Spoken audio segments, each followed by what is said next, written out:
जय हिंद दोस्तों, आप सभी का स्वागत है अपने यूट्यूब चैनल में।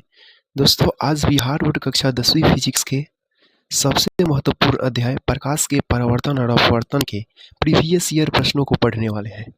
इस अध्याय से हर साल प्रश्न पूछे जाते हैं। यदि आप इस अध्याय को अच्छे तरीके से पढ़ लेते हैं, आज की कक्षा को अच्छे तरीके से कर लेते हैं, तो बिहार बोर्ड में जितने भी प्रश्न पूछे जाएंगे इस लेसन से लगभग प्रश्न यहीं से मिल जाएंगे। तो चलिए बिना समय गंवाए शुरू करते हैं सबसे आपके पहले प्रश्न से। तो सबसे पहला प्रश्न यहाँ पर है। सबसे पहला नंबर आपका प्रश्न कहता क्या है? प्रकाश की किरण गमन करती है। प्रकाश की किरण गमन करती है। तो यहाँ से समझिएगा प्रकाश की किरण है क्या। तो आप जानते हैं एक सरल रेखा में चलने वाली प्रकाश को प्रकाश की किरण कहते हैं। यानी सरल रेखा या सीधी रेखा में गमन करने वाली जो प्रकाश होती है उसे प्रकाश की किरण कहते हैं। तो यहाँ प्रश्न ही पूछा गया प्रकाश की किरण गमन करती है, तो प्रकाश की जो किरण है सीधी रेखा में गमन करती है। ये प्रकाश की किरण की बात करें तो प्रकाश की किरण की यदि समूह होगा, अकेले अकेले यदि है तो किरण बोलते हैं, और यदि प्रकाश के किरण का समूह है तो उसको हम नाम देते हैं किरण पुंज। और किरण पुंज 3 प्रकार के होते हैं। एक जानते हैं समानांतर किरण पुंज, दूसरा है अभिसारी किरण पुंज, और तीसरा है अपसारी किरण पुंज। तो यहाँ से प्रश्न इस तरीके से भी बन सकते हैं। अब नेक्स्ट प्रश्न हम देखते हैं। तो नेक्स्ट जो आपका प्रश्न है यह दूसरा नंबर प्रश्न। दूसरा प्रश्न है प्रकाश का वेग न्यूनतम होता है। प्रकाश का वेग न्यूनतम होता है। यहाँ पे देखिएगा वायु और निर्वात में प्रकाश की वेग की बात करें तो वायु और निर्वात में प्रकाश का वेग होता है 3 गुने 10 के पावर 8 मीटर प्रति सेकंड। जल में जो प्रकाश होता है यह 2.25 गुने 10 के पावर 8 मीटर प्रति सेकंड होता है। कांच में प्रकाश का जो वेग होता है 2 गुने 10 के पावर 8 मीटर प्रति सेकंड होता है। यानी कि दिए गए ऑप्शन में सबसे कम प्रकाश का वेग किसमें होगा? तो कांच में। नेक्स्ट प्रश्न देखते हैं। तो अगला जो आपका प्रश्न है, यह अगला प्रश्न आपका कहता क्या है? अगला जो प्रश्न है, अगला प्रश्न कह रहा है मोटर गाड़ी के चालक के सामने लगा रहता है। यानी मोटर गाड़ी के चालक के सामने कौन सा दर्पण लगा होता है? तो मोटर गाड़ी के चालक के सामने जो दर्पण होता है पीछे देखने के लिए होता है, और पीछे देखने के लिए आईने के रूप में या वाहन के साइड मिरर के रूप में जो प्रयोग होता है वह दर्पण कौन सा होता है? तो उत्तल दर्पण। नेक्स्ट प्रश्न यहाँ से देखते हैं। अगला जो प्रश्न है, अगला प्रश्न आपका 4 नंबर प्रश्न है। मोटर कार के हेडलाइट में किसका प्रयोग होता है? यानी कि गाड़ी के जो हेडलाइट है इसमें किस दर्पण का प्रयोग होता है? तो मोटर गाड़ी की हेडलाइट की बात करें तो यहाँ से दर्पण कौन सा होगा? अवतल दर्पण। सर्च लाइट में किसका प्रयोग होता है? तो अवतल दर्पण। सोलर कुकर में किसका प्रयोग होता है? अवतल दर्पण। हजामत बनाने में किसका प्रयोग होता है? अवतल दर्पण। नेक्स्ट प्रश्न की बात करें तो अगला जो प्रश्न है, अगला प्रश्न 5 नंबर प्रश्न है। लेंस की क्षमता का एसआई मात्रक होता है। लेंस की जो क्षमता है, इस लेंस की क्षमता का एसआई मात्रक क्या होता है? डायऑप्टर। यहाँ से फार्मूला याद रखिएगा। फार्मूला होता है P बराबर 1/f, जहाँ P है पावर यानी कि क्षमता, एफ जो है फोकस दूरी है। अर्थात यहाँ से देखेंगे 1/f है फोकस दूरी, और दूरी का ऐसा ही मात्रक मीटर होता है। तो 1/मीटर, इस मीटर को जब ऊपर लेंगे तो मीटर के पावर माइनस होने का, यानी कि क्षमता का जो ऐसा ही मात्रक है लेंस की क्षमता का, एक और ऐसा ही मात्रक होगा प्रति मीटर। तो यदि ऑप्शन में कहीं प्रति मीटर भी दिखाई दे तो ये भी आंसर सही है। नेक्स्ट प्रश्न देखें। तो अगला जो आपका प्रश्न है, अगला प्रश्न है 6 नंबर प्रश्न। 2 डायऑप्टर क्षमता वाले लेंस का फोकसांतर क्या होगा? यानी कि 2 डायऑप्टर है, यानी कि P का मान जो दिया है, यह P का मान दिया है 2 डायऑप्टर। पूछा जा रहा है कि इसका फोकसांतर क्या होगा, यानी फोकस दूरी क्या होगा, F का मान क्या होगा। आप फार्मूला जानते हैं, P बराबर फार्मूला होता है 1/f। यहाँ से P का मान दिया है 2 बराबर में यहाँ से लिखेंगे 1/f। F का मान निकालना है तो F आएगा इधर, F बराबर लिख सकते हैं 1/2। यानी कि यह किस में आएगा? 1/2 मीटर में होगा। तो सेंटीमीटर में बदलेंगे तो 100 यहाँ से गुना करेंगे, यानी कि 100/2 काटेंगे तो कितना आएगा? 50 सेंटीमीटर। यानी कि आंसर ऑप्शन नंबर डी सही है। नेक्स्ट प्रश्न देखें। तो अगला जो आपका प्रश्न है, अगला जो आपका प्रश्न है, यह प्रकाश के परावर्तन के कितने नियम है? प्रकाश के परावर्तन के कुल कितने नियम? 2 नियम। प्रकाश का परावर्तन है क्या? तो किसी सतह से टकराकर लौटना प्रकाश का परावर्तन कहलाता है। और प्रकाश के परावर्तन के नियम की बात करें तो प्रकाश किसी सतह से टकराकर जिन नियमों का पालन करते हुए उस सतह से परावर्तित होती है उसे प्रकाश के परावर्तन के नियम कहते हैं। और प्रकाश के परावर्तन संबंधी 2 नियम है। पहला नियम कहता क्या है?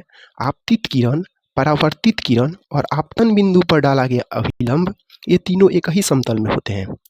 और दूसरा नियम है आपतन कोण और परावर्तन कोण बराबर होते हैं, यानी कि दूसरा नियम कहता है कोण आई जो होगा यह कोण आर के बराबर होगा। नेक्स्ट प्रश्न, अगला जो आपका प्रश्न है यह प्रश्न संख्या 8 है। 8वां नंबर प्रश्न कहता क्या है, निम्न में कौन सा पदार्थ लेंस बनाने में प्रयुक्त नहीं किया जा सकता है। निम्न में कौन सा पदार्थ लेंस बनाने के लिए प्रयुक्त नहीं किया जा सकता है। तो लेंस बनाने के लिए उस सभी पदार्थ का प्रयोग कर सकते हैं जो पारदर्शी होते हैं। तो कांच यहाँ से हम प्रयोग कर सकते हैं, जल का प्रयोग कर सकते हैं, यहाँ से प्लास्टिक का भी हम लेंस बना सकते हैं, लेकिन लेंस बनाने के लिए हम मिट्टी का प्रयोग नहीं करेंगे। नेक्स्ट प्रश्न यहाँ से देखें, तो अगला जो आपका प्रश्न है 9 नंबर प्रश्न है, और 9 नंबर प्रश्न कहता क्या है, इसको देखिएगा। किस दर्पण से हमेशा वस्तु से छोटा प्रतिबिंब प्राप्त होता है। यानी कि वस्तु से हमेशा छोटा प्रतिबिंब, यह बनाने वाला जो दर्पण है, यह दर्पण कौन सा है, उत्तल दर्पण। उत्तल दर्पण वस्तु से हमेशा छोटा प्रतिबिंब बनाता है, इसलिए इसका वाहनों के साइड मिरर, पीछे देखने के आईने के रूप में प्रयोग किया जाता है। समतल दर्पण वस्तु के बराबर प्रतिबिंब बनाता है, और अवतल दर्पण वस्तु से छोटा भी प्रतिबिंब बनाता है, बराबर भी प्रतिबिंब बनाता है, और बड़ा भी प्रतिबिंब बनता है। नेक्स्ट प्रश्न की बात करें, तो अगला जो आपका प्रश्न है, यह अगला प्रश्न कहता क्या है। तो नेक्स्ट प्रश्न आपका है, उत्तल लेंस को कहते हैं, उत्तल लेंस को कहते हैं, यानी उत्तल लेंस का दूसरा नाम पूछ रहा है। तो उत्तल लेंस को हम कौन सा लेंस कहते हैं, अभिसारी लेंस। यही अवतल लेंस की बात करें तो अवतल लेंस क्या होता है, अपसारी लेंस। अभिसारी क्या कहते हैं, तो उत्तल लेंस के मुख्य अक्ष के समानांतर आने वाली जो किरण है, लेंस से अपवर्तन के बाद एक ही बिंदु पर जाकर मिल जाती है, इसलिए हम बोलते हैं उत्तल लेंस को अभिसारी लेंस। नेक्स्ट प्रश्न देखें, तो अगला जो आपका प्रश्न है, यह अगला प्रश्न कहता क्या है। तो अगला प्रश्न है, एक अवतल दर्पण की फोकस दूरी 10 सेंटीमीटर है, तो उसकी वक्रता त्रिज्या क्या होगी।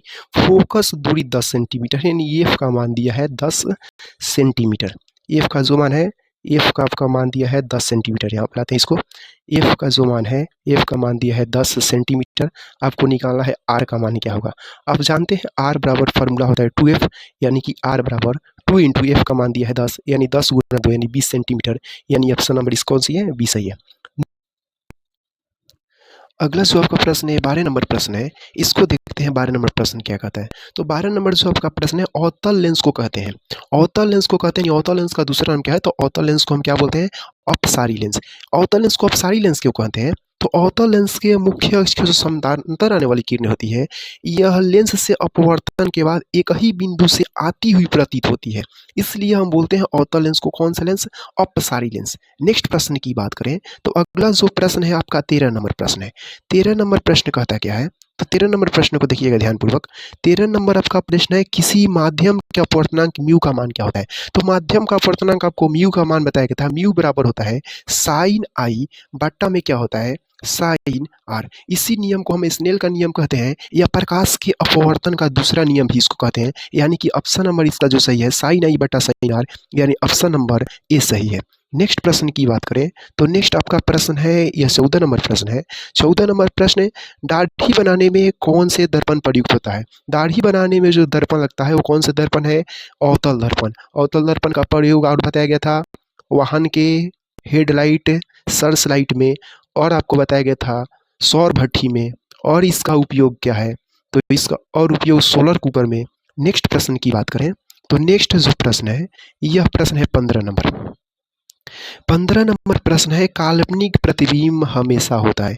काल्पनिक प्रतिबिंब हमेशा होता है। कल्पना जो होता है हमेशा सीधा होता है, यानी काल्पनिक प्रतिबिंब कैसा होगा, ये सीधा होगा। नेक्स्ट क्वेश्चन की बात करें, तो नेक्स्ट जो आपका क्वेश्चन है 16 नंबर।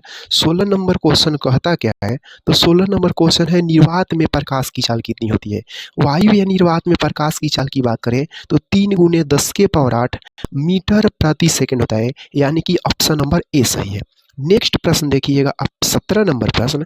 तो 17 नंबर जो प्रश्न है, सर्च लाइट का परावर्तक सतह होता है। तो सर्च लाइट का जो परावर्तक सतह है, यह परावर्तक सतह कैसा होता है, अवतल होता है। नेक्स्ट प्रश्न देखें, 18 नंबर आपका प्रश्न क्या है, तो 18 नंबर प्रश्न कहता है, अवतल दर्पण के फोकस दूरी उसकी वक्रता त्रिज्या की होती है। फोकस दूरी वक्रता त्रिज्या क्या होती है, तो आर बराबर आप फार्मूला जानते हैं 2f होता है। यहाँ से पूछ रहे हैं फोकस दूरी यानी एफ, वक्रता त्रिज्या आर की क्या होती है, तो आर की ये आधा है, इस कारण से हम इसमें 2 से गुणा किए तब जा करके बराबर की क्या होगी, आधा होगी। नेक्स्ट प्रश्न की बात करें, तो नेक्स्ट जो आपका प्रश्न है, ये नेक्स्ट प्रश्न, स्पेक्ट्रम में किस रंग की किरण का झुकाव अधिक होता है? स्पेक्ट्रम में किस रंग की किरण का झुकाव अधिक होता है? आप जानते हैं स्पेक्ट्रम में 7 कलर होते हैं, बैंगनी, जामुनी, नीला, हरा, पीला, नारंगी, लाल। इसमें सर्वाधिक तरंग दैर्ध्य की बात करें तो सबसे अधिक तरंग दैर्ध्य किसका होता है? लाल का होता है। और सबसे कम जो तरंग दैर्ध्य होता है बैंगनी का होता है। तो जिसका तरंग दैर्ध्य सबसे अधिक होगा उस किरण का झुकाव सबसे कम होगा, और जिसका तरंग दैर्ध्य सबसे कम होगा उस किरण का झुकाव सबसे अधिक होगा। अर्थात किस वर्ण का झुकाव सबसे अधिक होगा? तो आंसर क्या होगा? बैंगनी। नेक्स्ट प्रश्न की बात करें, 20 नंबर आपका प्रश्न क्या है? सोलर कुकर में प्रयोग किया जाता है। अभी हम ऊपर बताए थे सोलर कुकर में किस दर्पण का? तो अवतल दर्पण का प्रयोग किया जाता है। नेक्स्ट प्रश्न देखिए, 21 नंबर आपका प्रश्न है। 21 नंबर प्रश्न कहता है उत्तल लेंस की क्षमता होती है। तो उत्तल लेंस की क्षमता क्या होती है? धनात्मक। नेक्स्ट प्रश्न की बात करें तो नेक्स्ट आपका प्रश्न है, अगला जो प्रश्न है 22 नंबर। 22 नंबर प्रश्न क्या कहता है? अवतल लेंस की क्षमता क्या होती है? तो अवतल लेंस की क्षमता क्या होती है? ये ऋणात्मक होती है। नेक्स्ट देखिए प्रश्न, तो नेक्स्ट प्रश्न हम देखें, अगला नंबर 23 नंबर प्रश्न। 23 नंबर प्रश्न कहता क्या है? उत्तल लेंस में बना प्रतिबिंब होता है। तो उत्तल लेंस में दोनों तरीके के प्रतिबिंब बनते हैं, वास्तविक भी बनते हैं और सीधा यानी कि काल्पनिक भी बनते हैं। तो वास्तविक और सीधा यानी कि काल्पनिक दोनों बनते हैं। इस प्रकार ऑप्शन नंबर क्या होगा? सी सही है। नेक्स्ट प्रश्न आपका 24 नंबर प्रश्न है। 24 नंबर स्नेल का नियम संबंधित है। तो स्नेल का नियम संबंधित किससे है? प्रकाश के अपवर्तन से।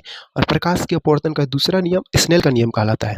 नेक्स्ट यदि अंतिम प्रश्न की बात करें 25 नंबर, तो 25 नंबर प्रश्न कहता क्या है? सरल सूक्ष्मदर्शी में किसका प्रयोग होता है? तो सरल सूक्ष्मदर्शी में कौन सा लेंस का प्रयोग होता है? तो सरल सूक्ष्मदर्शी में प्रयोग हम कौन सा करेंगे? उत्तल लेंस का प्रयोग करेंगे। अब आगे की जो 25 क्वेश्चन होंगे इस चैप्टर का वो अगले वीडियो में आएगा, तो चैनल से आप जुड़े रहें और चैनल को सब्सक्राइब करें। धन्यवाद।